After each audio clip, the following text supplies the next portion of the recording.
and Jocelyn. Good morning. Good morning. Boker Tov. We'll start a bracha. Baruch Ata Adonai Eloheinu melech haolam asher kitshanu mitzvotav v'tzivanu la'asok b'divrei Torah. And Shira Beth, I have to confess a mistake that I made and to appreciate the fact that you were correct and I was in error. And that had to do with as early as one can say Shachrit, which absolutely is Henetz HaChama, when the sun starts to peer over the horizon. In fact, I actually am aware it was a foolish mistake on my part. And of course, I need to meditate on that.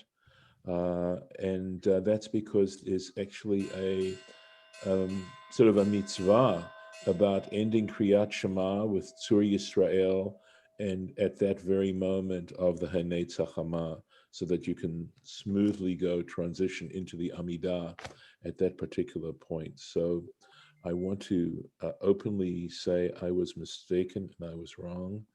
And I apologize to all of you for that mistake. So anyway. All right, we will look at the screen share. If I can find it, here it is. Okay. So we were talking about the preparation of the ashes of the red heifer. Incidentally, although it is a chuk, and supposedly there is no rationale behind it, there is actually some attempts at explanations, and that say that the para aduma comes to atone for the sin of the golden calf, that there is a connection between those two things. And again, some meditation, you can see that there definitely is a connection, probably a deeper connection with the fact that idolatry, or let's put it this way, idol worship, is called zivchei meitim, the offerings to the dead, if one wants to. So to describe its uselessness and error. And of course, the para aduma comes to allow us purification from contact with a corpse. So that's what will eventually happen. We'll get back into the text here. V'chibes begadav hakohen v'rachatz b'saro b'mayim, and he shall wash his clothes, the priest, and he shall again wash his flesh in water, which we could understand means going to the mikveh. So he has to wash his clothing, but as well, he has to immerse himself in the mikveh. And after that, he can enter the camp, the tameh hakohen ad ha'erev. But he isn't completely pure. He has to wait until evening for his purification to be complete. So yes, he is considered this state of intermediate impurity, right? He started the process, but he isn't quite completed, and he has to now just wait until nightfall. Is called, he's considered, I believe he'd be considered a tibul yom, something like that. Rabbi, do the men have to have go into a mikveh too to be purified? I don't get it. They do when the temple exists. At this point, it is not a similar obligation that women had taken upon themselves to as it's called, family purity. That is a mitzvah for women who apparently took it upon themselves to do that, and but for men, it isn't. However, there is a custom prior to festivals, and some men do it every week before Shabbat, to go to the mikveh and go through a sense of purification. But it doesn't necessarily have quite the same effect that we're talking about back in these times when the temple existed and when people were far more conscious of these states of impurity. Doesn't a sofer do it almost daily? I believe they may, because they're Yeah. going to be doing something that is so holy. But whether or not it's a Torah mitzvah, I don't think it is. I don't think it's a deoraita. It may well be a derabanan. It may not even be a derabanan. It may even be a minhag. I just, again, my knowledge just goes so far, and I haven't studied the laws of Sofrim to know on what level that going to the mikveh on a daily basis would be a custom or anything stronger than that. But again, there are people who choose to try to take upon themselves these particular laws. So we have in the Mishnah and in the Gemara, we have, someone who eats chulin. Chulin is food that is not hekdesh. It has no sanctified property to it, but nevertheless wish to eat their food, observing laws of purity. So again, there are, how can I put it, practices that some people do in order to try to deepen what they feel is their spiritual connection. So going on, verse 8. Let's see, we've got a Rashi on this. So we said that the Kohen he had his clothes washed and he immersed into the mikveh, and it says after that he can enter into the encampment. So the question is, which encampment? We know that there were several encampments, right, of lessening degrees of holiness, of sanctity. So he says that the priest can actually go the Machaneh Shechina. So interestingly enough, he can go into the temple courtyard. That's how I would understand Machaneh Shechina. That is the encampment of the divine presence. She'ein tameh mishulach, because someone who is impure is only cast out, is only sent out, chutz lishtei machanot, right? In other words, the only level of impurity that causes you to be sent out of both, that is to say, I believe the Machaneh Shechina and the Machaneh Levaya. The Machaneh Levaya was the encampment where Moses and Aaron and the Levite families were encamped, okay? Elazav, the only people, Azav, someone who has a flow, Uva al-Keri, and someone who has a seminal emission, Umitzorah, and a leper. And remember, we had said that they were different campments. The Mitzorah would be considered the most impure in this case. The Tameh HaKohen ad ha'erev, or ha'arev, and the priest shall remain impure until evening. So he says, Sarsehu, this is Rashi saying, mix it up, V'darshehu, and interpret this verse. In other words, he says you need to kind of mix around some of the phrases here to make sense of it. So here we go. This is how he's saying how you should read it. V'tameh ad ha'arev. So it's not that he can go into the camp and still be impure. He says what makes it sense is this v'tameh ha'kohen ad ha'arev should come first, that the priest is impure until evening, and afterwards v'achar yavo el ha'machaneh. And after that, he can enter the Machaneh Shechina. So he says, in order to properly understand the order of what's going on here, which makes total sense, because it doesn't make any sense to suggest that the priest can go into the Machaneh Shechina in an impure state. So that's why we have to take this verse and rework the order of the verse. V'hasoref, and the one, so first of all, the priest who's involved, or Elazar, who supervised this, he becomes impure. He becomes impure to a point where he has to go to a mikveh, he has to wash his clothes, and he has to remain impure until evening. And here we go.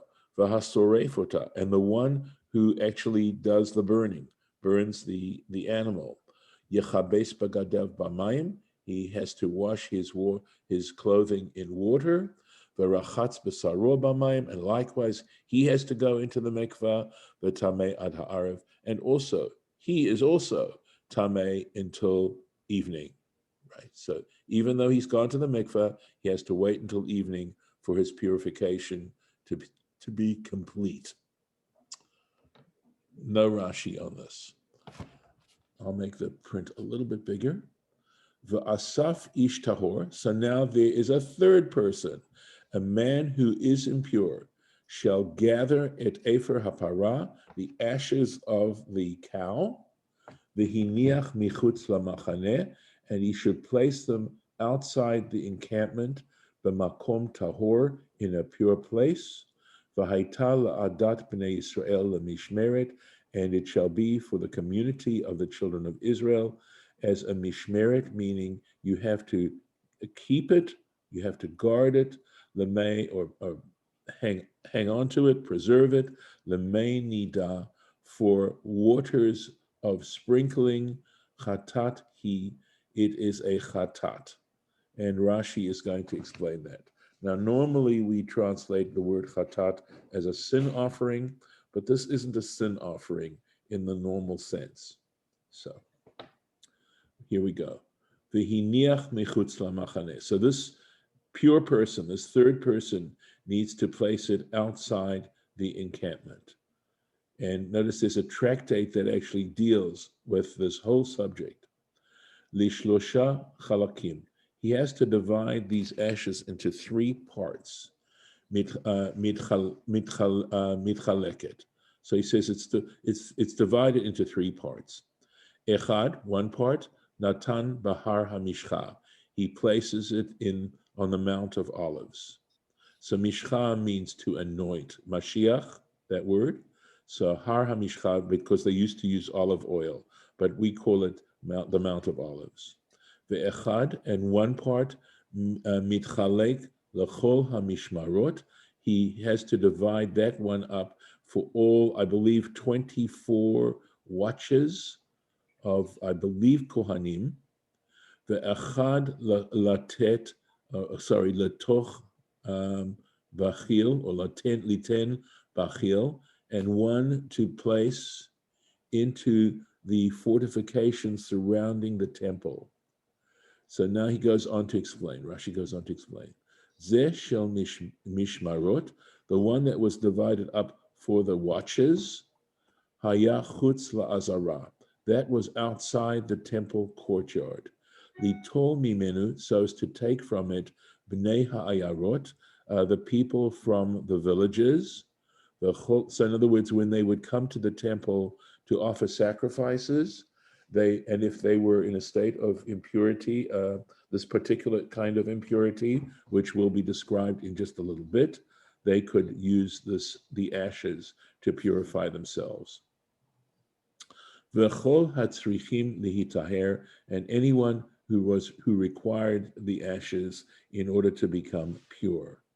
So that's the ones that were given, the one that was given up and divided for the mishmarot, for the priestly watches. Because the priests used to serve in the temple. Each watch had a chance, if you figure it out, since there were 24, which is about 48, if you double it, each one, I believe, served a week at a time in rotation. So essentially they would serve for in the course of 2 weeks, in the course of a year. The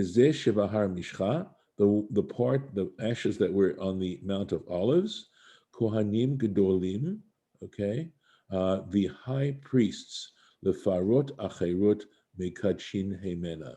So in order, when they ran out of the ashes, if they ever ran out of the ashes, and I think they lasted a long, long time, but if they needed a new supply, the Kohen Gadol was the one who was the one responsible for making sure that happened.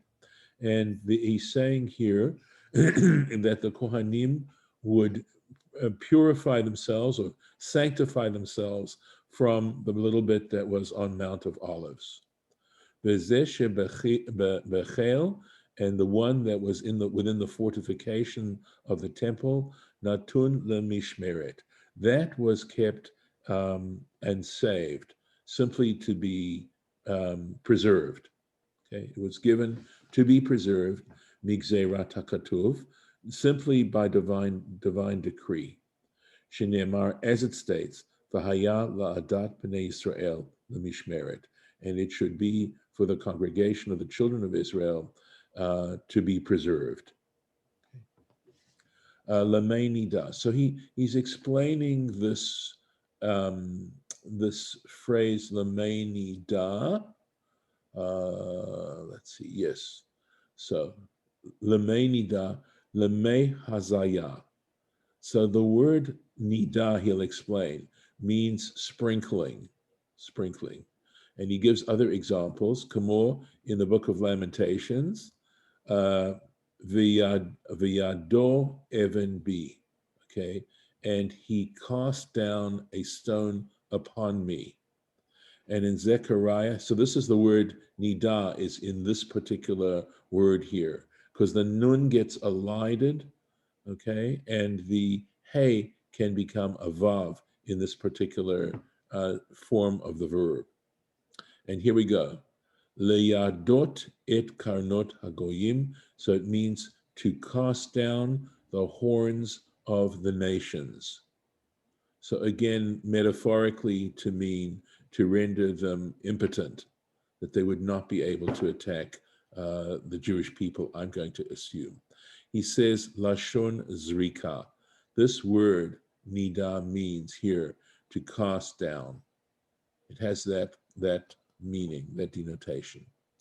And again, this word chatat, remember I said that it was sort of an unusual usage of the word. So he says, Lashon chitui. It has the meaning of purification, kepshuto, according to its basic meaning. So we could understand the word chatat, which we generally translate as a sin offering, as meaning an opportunity for purification. That the chatat allows a person to experience purification. Ulefi, we'll keep going a little bit more here. Lefi halchotav, and according to its legal meaning, kra'ah hakatuv chatat, scripture called it, used this term chatat, lomar, to tell us, shehi kekodshim, that it needs to be treated, that these ashes need to be treated like sanctified objects. It's a sanctified object like a chatat, lehe'aser b'hana'ah, to forbid us from personal usage. In other words, using these ashes for some personal purpose as opposed to a sanctified purpose for purification in this case. So I believe we're on to the next verse, and here we are. V'chibes ha'osef et heifer ha'para. So here we go. This was the third person, the one who gathers the ashes of the cow. Chibes et begadav. He has to wash his clothes. V'tamei ad ha'arev. And he has to be impure until evening. I am going to assume that even though the Torah doesn't explicitly say that he has to go to the mikveh, I would guess from those other two times when it mentioned it explicitly, that goes along with chibes et bagadav. That is an assumption that I am making. That he's also, so this is every single person involved in the preparation of the ashes of the red heifer winds up being impure. V'haita livnei Israel, and it shall be for the children of Israel, v'lager hagar betocham, not only for those native born, but to ones who ger hagar betocham. Literally, we translate that as the stranger who dwells in their midst, the chukat olam, as an eternal chuk. Okay? So very serious thing, and here we go. This is the circumstance. Hanogea b'met, one who comes in contact with someone who has passed away, with a corpse. The chol nefesh adam, that is to say, the corpse of any human being. The tameh shivat yamim, it's a very severe kind of impurity. he shall be impure for 7 days. Hu yitchatabu. So the process of purification, number one, takes 7 days. It isn't just the other cases that we read about were simply 24 hours or less, right? I mean, he would wash his clothes and he would be pure by the time nightfall. But in this case, the person is impure for 7 days. So, hu yitchatab bo bayom hashlishi. So he should purify himself with it, in other words, with the ashes, bayom hashlishi, on the 3rd day, uvayom hashvi'i, and on the 7th day, yithar, he will be purified. So this seems a little bit ambiguous. Does he also have to purify himself with the ashes on the 7th day? And the answer is yes. That actually is clarified a little later on. The Torah clarifies that this ashes need to be sprinkled both on the 3rd and the 7th day. V'im lo yitchata, and if he does not sprinkle himself with the ashes, doesn't purify himself, bayom hashlishi, on the 3rd day, uvayom hashvi'i, and on the 7th day. So that makes it very clear. Lo yithar, he shall not be considered, he shall not be pure. So this is the process by which purification is achieved. You can see that this is something that's pretty arcane, difficult to understand, and we'll try and again see what we can do to make sense of this. But clearly, if we are willing to accept where the Torah is at on this, there's no question that this kind of impurity is like perhaps the most severe. Hu yitchatabu, he shall purify himself with it, and Rashi clarifies, the heifer hapara, with the ashes of the cow. And the Sfarim Acherim, there are other manuscripts or other texts that say, now it looks like hazeh, okay? I am that maybe it adds the word, but the heifer hapara hazeh. Although again, I thought para would be feminine, so unless it means hiza, which would mean to sprinkle, right? He should be sprinkled. So I'd have to look at how that gets vocalized becomes significant. So going on, kol hanogea b'met b'nefesh ha'adam asher yamut. Anyone who comes in contact with a corpse of a human being who has passed away, v'lo yitchata, right, and he has not purified himself, et mishkan Hashem timei. He has rendered impure the Mishkan of Hashem. This is so severe. Israel, that soul shall be cut off from Israel. Because the waters of purification, of sprinkling, or lo zorak alav, have not been cast upon him, sprinkled on him. Tameh yiyeh, he shall remain in his state of impurity. And he goes on to say, od tumato bo, his impurity is still within him. So it has clearly to do with having the temple and entering the temple area. So and of course, this is a very intense form of respect, at the very least, that this is speaking about. B'meit b'nefesh, one who is deceased, the soul. Ve'eze meit shel nefesh ha'adam. Okay, so what do we mean by the dead one of a human being, of a human soul? Lehotzi nefesh behema. This is to exclude an animal, right? The soul of an animal. She'ein tumata tzricha haza'ah. Because even though we know there are animals that render a person impure, we actually read about such animals back in Leviticus. By the way, unkosher animals do that, or animals that have not been slaughtered in a kosher way. I'm just saying this is here, okay? Velo tumat shiva, and it doesn't include 7 days of impurity. Davar acher, another interpretation. Benefesh zo revi'it dam. So he says, benefesh, the soul, that is, I believe, a quarter log of blood. And the reason why it refers to that is, I believe, that if you lose a quarter log of blood, you will not be able to survive. That is more, that is sufficient blood loss to render you deceased. You have to have it. At Mishkan Hashem Timeh, he has defiled the Mishkan, the place of being present, the divine presence. He has defiled. Im nichnas, that is to say, if he goes into la'azara, if he actually enters into the courtyard, afilu betfilah, and Rashi goes on to say, even if he's gone to the mikveh, even if he's immersed himself, but lo haza'at shlishi v'shiv'i, but he hasn't had the ashes sprinkled on him on the 3rd and 7th day. Od tumata bo, okay.